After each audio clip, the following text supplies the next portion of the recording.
اما بعد فاعوذ باللہ من الشیطان الرجیم بسم اللہ الرحمن الرحیم وبالوالدین احسانا وقال اللہ تعالی فی مقام آخر والذی جاء بالصدق وصدق به اولئک هم المتقون صدق اللہ مولانا العظیم۔ محترم حضرت مولانا عبدالحق سعیدی صاحب، محترم حاجی ظہیر اللہ فاروقی صاحب، محترم ملک ولید اکرام صاحب، ملک عدنان صاحب،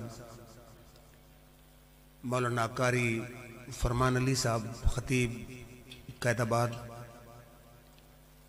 محترم عمر فاروق صاحب اور حاضرین ذی احترام، جیسے کہ آپ کو معلوم ہے کہ محمد اجمل صاحب اور ان کے بھائیوں نے اپنے والد ذی وقار محمد رفیق صاحب مرحوم کے ایصال ثواب کے لیے اتنی خوبصورت محفل سجائی ہے۔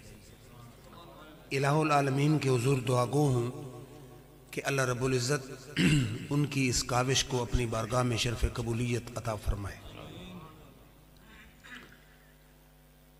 میرے آقا کی محفل سجی تھی، اس محفل پہ میرے ماں باپ قربان ہوں کہ جس میں سنانے والا حبیب ہو تو سننے والا صدیق ہو۔ سبحان اللہ۔ میرے آقا صحابہ کے جھرمٹ میں کیسے بیٹھے تھے؟ جیسے ستاروں کے جھرمٹ میں چاند ہوتا ہے۔ شاید کوئی دوست کہے کہ یہ آپ کی اپنی تشبیہ ہے، یہ میری تشبیہ نہیں، یہ جابر بن سمرہ صحابی رسول کی تشبیہ ہے۔ آپ فرماتے ہیں ایک رات آسمان پہ 14ویں کا چاند پوری آب و تاب سے جگمگ جگمگ کر رہا تھا۔ زمین پہ آمنہ کا لال یمن سے آئی ہوئی سرخ ڈوروں والی چادر اوڑھ کے بیٹھا تھا۔ فرماتے رأیت الیہ و الی القمر، میں نے ایک نظر 14ویں کے چاند کو دیکھا، ایک نظر آمنہ کے لال کو دیکھا۔ فرماتے ہیں فَهُوَ أَحْسَنُ عِنْدِي مِنَ الْقَمَرِ، میرا فیصلہ یہ تھا کہ میرے آقا کا چہرہ چاند سے کئی گنا زیادہ حسین ہے۔ پھر ظہیر اللہ صاحب، میرا چشتی صابری ذوق ہے، قرآن حدیث تو پڑھنا ہی ہے۔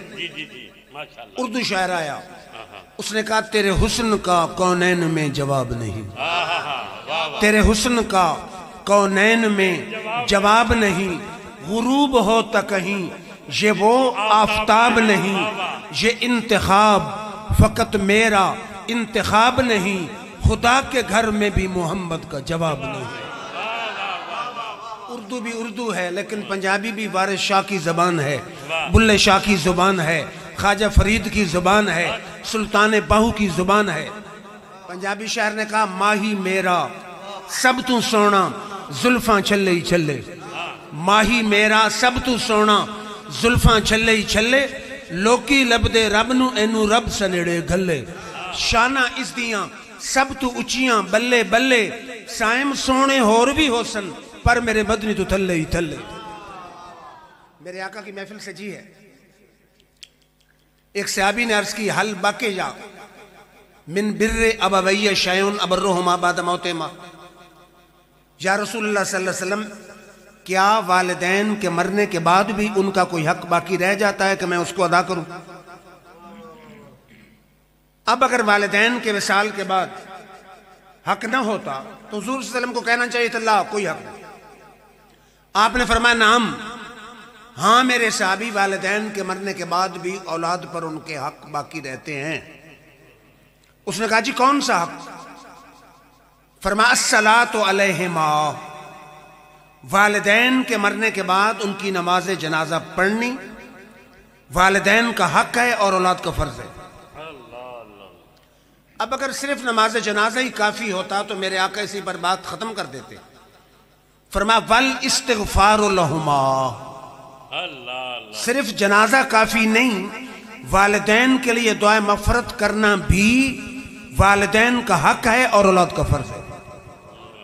اب دعائے مغفرت کا ظہیر اللہ صاحب یہ بھی انداز ہو سکتا تھا کہ اجمل صاحب گھر بیٹھ کے کہتے یا اللہ میرے والد کی بخشش فرما دے، لیکن یہ کتنا حسین طریقہ ہے کہ کہ آقا کی محفل میلاد سجا کر، تلاوت کروا کے، نعت نبی پڑھا کے، فضائل مصطفیٰ اور فضائل صدیق بیان کر کے، صدقہ خیرات کر کے اس عبادات کے مجموعے کا ثواب والدین کو پہنچا دیا جائے۔ تو یہ والدین کے جتنے اولاد پر احسان ہیں، جتنا بھی ان کے لیے ایصال ثواب کا اہتمام کیا جائے اتنا کم ہے۔ خوش نصیب ہے وہ اولاد جو والدین کے دنیا سے جانے کے بعد بھی ان کو یاد رکھتی ہے اور ان کے لیے ایصال ثواب کا اہتمام کرتی ہے۔ یہ محفل ہے یار غار رسول، نگاہ نبوت کے مرکز اول، طور نبوت کے سینہ اول، درسگاہ محمدیہ کے تلمیذ اول، جناب سیدنا صدیق اکبر کے حوالے سے۔ آقا کے صحابہ تو 1,26,000 جو کم و بیش ہیں، لیکن اس پر امت کا اجماع ہے کہ افضل البشر بعد از انبیاء سیدنا صدیق اکبر ہیں۔ ان کو یہ خصوصیت حاصل ہے جو کسی صحابی کو نہیں، کہ ان کی 4 پشتوں میں صحابیت باقی رہی ہے۔ خود بھی صحابی، والد بھی صحابی، بیٹا بھی صحابی اور پوتا بھی صحابی، 4 پشتوں میں صحابیت باقی رہی ہے۔ باقی جتنے صحابہ ہیں ان کی صحابیت آقا کی حدیث سے ثابت، اجماع امت سے ثابت یا سیرت کی کتابوں سے ثابت۔ واحد سیدنا صدیق اکبر ہیں کہ جن کی صحابیت میرے رب کے قرآن سے ثابت ہے۔ فرمایا ثانی یسنین اذ ہما فی الغار اذ یقول لصاحبہ۔ ہر مفسر کہہ رہا ہے یہاں صاحب سے مراد سیدنا صدیق اکبر کی ذات والا صفات ہے۔ پھر کون صدیق؟ عائشہ صدیقہ فرماتی ہیں لم یمر علینا یوم الا یاتینا فیہ رسول اللہ صلی اللہ علیہ وسلم طرفج النہار بکرۃ و عشیٰ۔ میری زندگی میں ایک دن بھی ایسا نہیں آیا جس دن کملی والے آقا چل کے صبح بھی ہمارے گھر نہ آئے ہوں، شام بھی ہمارے گھر نہ آئے۔ آپ نے بات نہیں سمجھی؟ جو ایک لمحہ چہرہ مصطفیٰ کی زیارت کرے وہ تو بنتا ہے صحابی، اور جس کے گھر نبی چل کے صبح بھی آئے شام بھی آئے، اس گھر کی عظمت کا حال کیا ہوگا، گھر والوں کی عظمت کا حال کیا ہوگا۔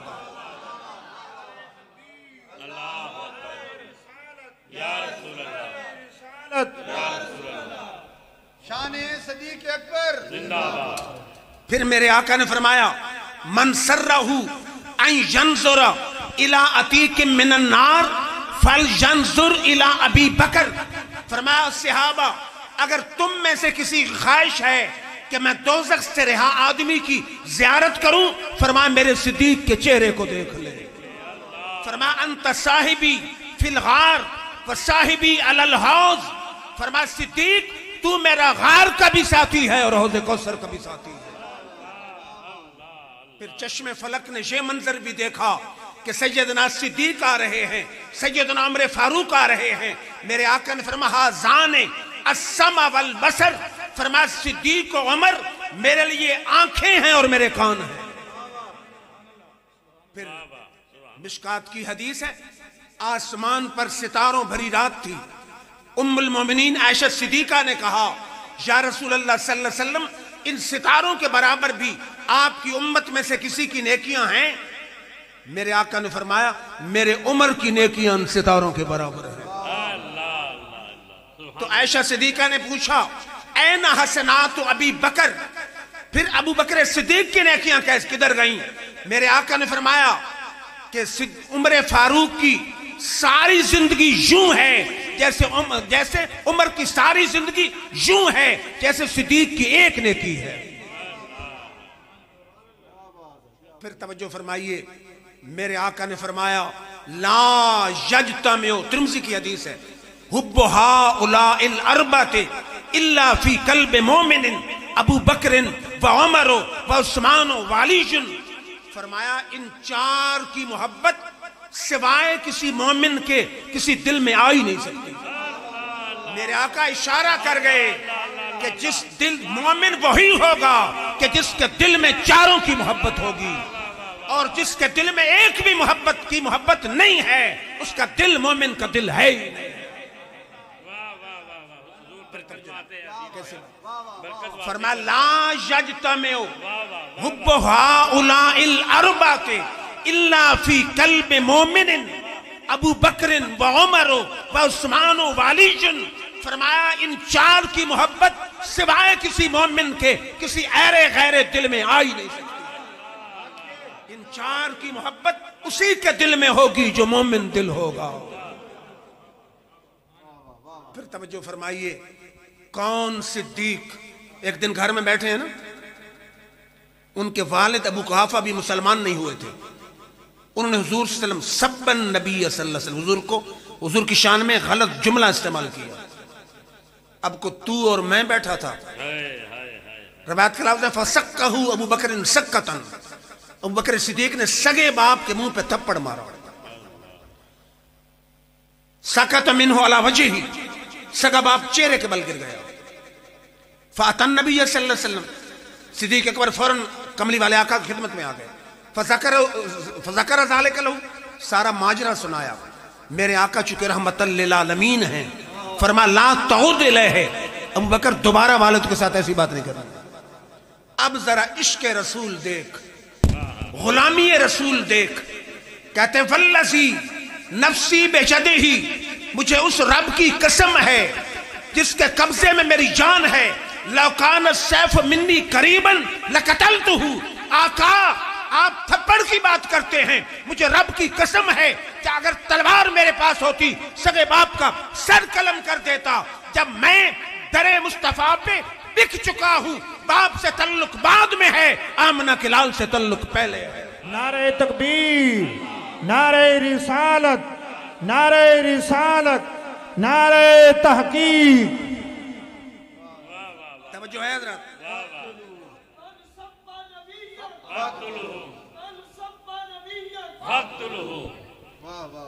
عقل بولی ہوگی ظہیر اللہ صاحب کہ صدیق باپ ہے، سگے باپ کو تھپڑ مارا ہے، عشق بولا ہوگا زلف دیکھی ہے یا کہ نظروں نے گھٹا دیکھی ہے، لٹ گیا وہ جس نے محمد کی ادا دیکھی ہے۔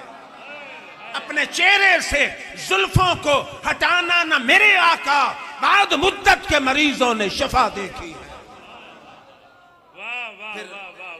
توجہ ہو حضرات، ٹائم بھی بڑا ہو چکا ہے، میں نے بڑا مختصر سی گزارشات عرض کرنی ہے کہ اہل دل کیا کہتے ہیں کہ جب محبت ہو جائے، محب اگر ہو سچا، جان بھی قربان کرنے کے لیے تیار ہوتا ہے، مال بھی قربان کر دیتا ہے، تصور اور تخیل کا قبلہ بھی محبوب کی ذات ہوتی ہے۔ ان تین معیاروں پہ سیدنا صدیق اکبر کی زندگی کو دیکھنا ہے۔ غزوہ تبوک کا موقع ہے، میرے آقا نے فرمایا من جاہد جیش الاسرۃ فلہ الجنہ، فرمایا جو میرے مشکل کے وقت کے لشکر کا سامان مہیا کرے گا میں اس کو جنت کی گارنٹی عطا فرماؤں گا۔ ہر صحابی گھر گیا، عمر فاروق بھی گئے، سیدنا صدیق بھی گئے، گھر کا سارا مال اکٹھا کیا، تن کے کپڑے اتارے، کمبل لپیٹا، کانٹوں سے سیا، سامان کی گٹھڑی بنائی اور گھر کی دیواروں پہ ہاتھ پھیر رہے۔ کسی نے کہا صدیق یہ کیا معاملہ ہے؟ فرماتے ہیں آج میرے آقا نے مشکل کی گھڑی کے وقت کا سامان مانگا ہے، صدیق کے گھر اگر سوئی بھی باقی رہ گئی تو خود کو عشق رسول کے دعوے میں جھوٹا تصور کروں گا۔ سارا مال اٹھا کے میرے آقا کے قدموں میں آ گئے۔ اب میرے آقا کو یہ نہیں خیال کہ میرے لیے کیا لائے ہیں، غلام کے گھر کا خیال ہے۔ فرمایا ما اب قیت لأہلے کا، ابو بکر گھر والوں کے لیے کیا چھوڑ کے آئے ہو؟ ابو بکر عرض کرتے ہیں اب قیت لہم اللہ ورسولہ، یا رسول اللہ صلی اللہ علیہ وسلم مال سارا آپ کے قدموں میں ہے، گھر یا خدا چھوڑ کے آیا ہوں یا محمد مصطفیٰ چھوڑ کے آیا ہوں۔ مصور پاکستان ڈاکٹر اقبال کی روح تڑپی، کہتا پروانے کو شمع، بلبل کو ہے پھول بس، صدیق کے لیے ہے خدا کا رسول بس۔ نعت کا شعر ہے، علماء کی نظر کروں گا. شاعر کہتا ہے درد و آلام کے مارے ہوئے کیا دیتے ہیں، درد و آلام کے مارے ہوئے کیا دیتے ہیں، ہم تو بس ان کی نگاہوں کو دعا دیتے ہیں. ارے عقل والوں کے نصیبوں میں کہاں ذوق جنوں، عشق والے ہیں جو گھر بار لٹا دیتے ہیں. تھوڑی دیر گزری جبریل آ گئے. یہ سیرت حلبیہ میں ہے. جبریل بھی کمبل لپیٹ کے کانٹوں سے سی کے آ رہا ہے. میرے آقا نے فرمایا جبریل یہ لباس کیسا ہے؟ جبریل نے عرض کی حضور آپ کے غلام صدیق کے کمبل لپیٹنے والی ادا آپ کے رب کو اتنی پسند آئی ہے، رب نے اعلان کیا ہے جو فرشتہ مجھے راضی کرنا چاہتا صدیق والا لباس پہن لے. اب اگلا جملہ قابل توجہ ہے. جبریل نے کہا جی اللہ تعالیٰ فرماتا ہے کہ صدیق کو میرا سلام پہنچا دیں. مجھے کو حاجی دکھائیں، غازی دکھائیں، نمازی دکھائیں کہ رب جس کی طرف سلام بھیج رہا ہو. عشق مصطفیٰ، غلامی مصطفیٰ، نسبت مصطفیٰ، ادب مصطفیٰ نے صدیق کو ایسے مقام پہ پہنچایا کہ بے نیاز رب بھی سلام بھیج رہا ہے. اور اگلا جملہ ذرا دل تھام کے، اور رب فرماتا ہے اَأَنْتَ رَادٍ عَلَىٰ فَقْرِكَ هَٰذَا أَمْ سَاخِطٌ. صدیق میرے جان کے قدموں پہ سب کچھ نچھاور تو کر دیا ہے، ذرا یہ بتا اللہ سے راضی ہو کہ ناراض ہو. غلامی مصطفیٰ نے کہاں پہنچایا کہ خالق پوچھ رہا ہے راضی ہو کہ ناراض ہو. اگر اس کی سمجھ نہیں آئی تو ڈاکٹر اقبال سے پوچھتے ہیں، کہتا خودی کو کر بلند اتنا کہ ہر تقدیر سے پہلے خدا بندے سے خود پوچھے بتا تیری رضا کیا ہے. پھر جان کیسے پیش کی. علامہ صاحب اشارہ فرما رہے تھے ہجرت کی رات ہے، غار ثور ہے. میرے مشورہ یہ ہوا کہ غار میں ٹھہرتے ہیں. صدیق نے کہا حضور پرانی غار ہے، آپ باہر ٹھہریں، میں غار کا مشاہدہ کرتا ہوں تاکہ اگر کوئی موذی جانور ہو تو مجھے تکلیف آئے، میرے محبوب کو تکلیف نہ ہوئے. صدیق گئے، جگہ جگہ سوراخ، جسم کے کپڑے پھاڑ پھاڑ کے سوراخ بند کیے. ایک سوراخ رہ گیا، سطر کا کپڑا رہ گیا، لیٹ گئے، اس پہ ایڑی رکھی. عرض کی حضور اندر تشریف لائیے. حضور اندر آئے، صدیق کی گود میں سر رکھ کے آرام فرما ہو گئے. میرے آقا نے آنکھیں کر لی، آدھی بند آدھی کھلی، تاکہ میرا عاشق جی بھر کے بغیر کسی جھجک کے میرے چہرے کا دیدار کر لے. ڈاکٹر اقبال کہتا میں بتاؤں منظر کیا تھا. کہتا جھوم رہی ہیں شوخیاں دیدہ نیم باز میں. صاحب جھوم رہی ہیں شوخیاں دیدہ نیم باز میں، جاگ رہے ہیں پاسباں یار ہے خواب ناز میں. اور صحابی کون ہے؟ صحابی کون ہے جو ایک لمحہ چہرہ مصطفیٰ دیکھے؟ وہ صحابی ہے جو 3 دن 3 راتیں اکیلا بٹھا کے ٹکٹکی لگا کے دیکھے. وہ کون ہوگا؟ جب میرے آقا کے چہرے کے انوار و تجلیات صدیق کے چہرے پہ پڑے، جب غار سے نکلے جیسے چہرہ میرے آقا کا چمک رہا تھا ایسے ہی چہرہ صدیق کا دمک رہا تھا.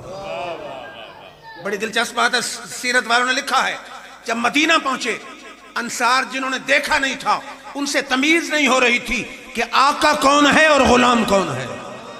کچھ آ کے صدیق کو ملتے، کچھ میرے آقا کو ملتے.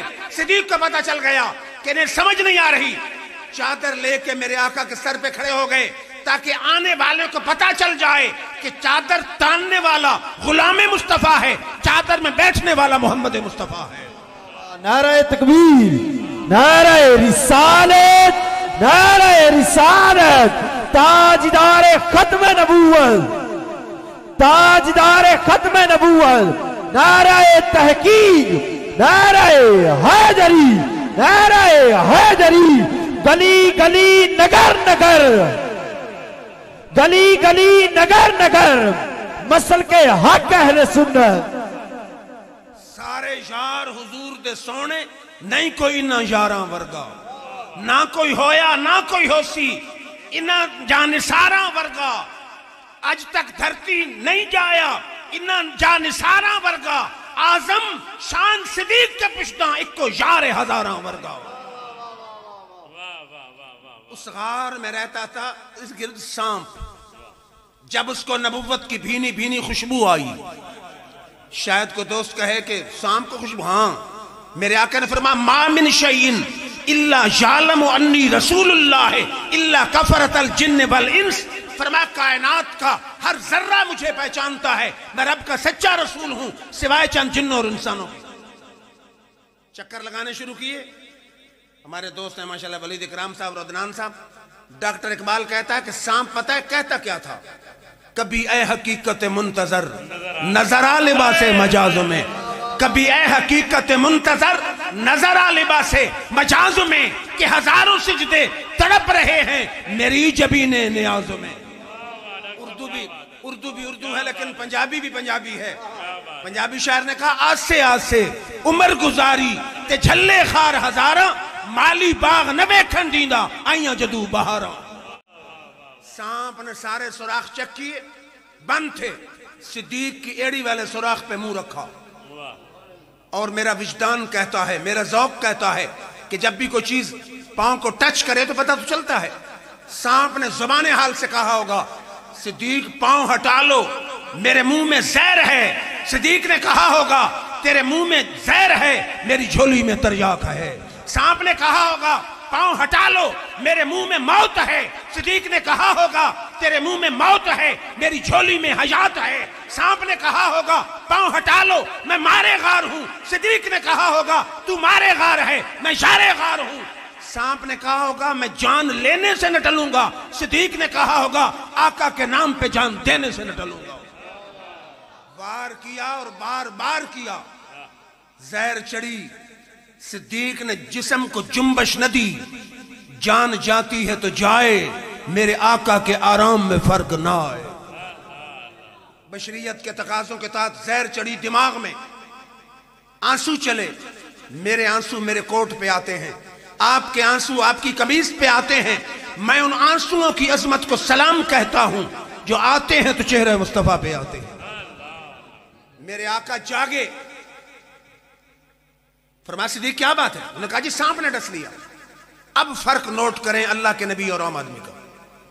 اگر کوئی آپ جیسا اور میرے جیسا ہوتا کہتا کیا، آپ نے پوچھا کیا ہوا؟ انہوں نے کہا جی سانپ نے ڈس لیا۔ کوئی آپ جیسا میرے جیسا ہوتا کہتا ویکسین لگوا لو، ڈاکٹر کے پاس چلے جاؤ۔ میرے آقا نے فرمایا صدیق گھبرا نہیں، زہر موجود ہے، ہمارے پاس علاج بھی موجود ہے۔ انجیکشن نہیں دیا، ٹیوب نہیں دی، ٹیبلٹ نہیں دی، لعاب دان لگایا۔ ڈاکٹر کہتے ہیں کہ لعاب دان سے بچو، اس میں بیماری کے جراثیم ہیں۔ ارے تیرے لعاب دان میں بیماری کے جراثیم ہیں، مصطفیٰ کے لعاب دان میں شفا کے جراثیم ہیں۔ لعاب دان لگا، صدیق کے سارے درد ہی دور ہو گئے۔ صدیق نے زبان حال سے کہا ہوگا جو در بدر بھٹکتے ہیں دوا کے لیے انہیں کہو کہ مدینہ چلیں شفا کے لیے۔ تیسرا معیار کیا قائم کرتے ہیں کہ جو سچا محب ہوتا ہے ہر وقت محبوب کے تصور میں رہتا ہے۔ یہ تو مجازی اشاق بھی کرتے ہیں، مزہ یہ ہے کہ صدیق کو نماز میں بھی خیال مصطفیٰ ہوتا تھا۔ بخاری کی حدیث نہ پڑھ دوں، میرے آقا گئے قبیلہ عمر بن عوف کی صلح کرانا، نماز کا ٹائم ہو گیا۔ بلال نے کہا صدیق میرے آقا کے مصلی پہ کھڑے ہو کے جماعت کراؤ گے؟ نے کہا ہاں میں جماعت کروں گا۔ صدیق مصلی امامت پہ آئے، صحابہ نے صفیں باندھی، نماز شروع ہو گئی۔ میرے آقا فیصلہ جلدی ختم کر چکے، جب آئے صحابہ جماعت کے اندر تھے، میرے آقا آخری صف میں شامل ہو گئے۔ اب علماء بیٹھے ہیں، یہ فضیلت کے درجے ہیں۔ اگر ایک حافظ ہو صرف پیچھے قاری آ جائے تو نماز اس قاری کی اس طرح ہو جاتی ہے۔ اگر آقا کی نماز ادائی نہ ہوتی، جائز نہ ہوتی تو شامل ہی نہ ہوتے، شامل ہو گئے۔ لیکن یہ تیری میری نماز نہیں، یہ کملی والے آقا کے صحابہ کی نماز ہے۔ آخری صاحب میں آئے، حدیث کے لفظ ہیں کہ صحابہ نے ہاتھ پہ ہاتھ مارا ایسے، اگلی صف والوں رستہ چھوڑا، میرے آقا اگلی میں آ گئے۔ پھر جب اگلی میں پہنچے پھر صحابہ نے ایسے تالی بجائی، ہاتھ پہ ہاتھ، حضور چلتے چلتے چلتے پہلی صف میں آ گئے۔ اب یہ بخاری کے لفظ ہیں کہ ان ابا بکر لا یلتفت فی صلاتہ، ابو بکر صدیق اپنی نماز میں ادھر ادھر توجہ نہیں کرتے تھے۔ فلما اکثر الناس التصفیق، جب مسجد نبوی میں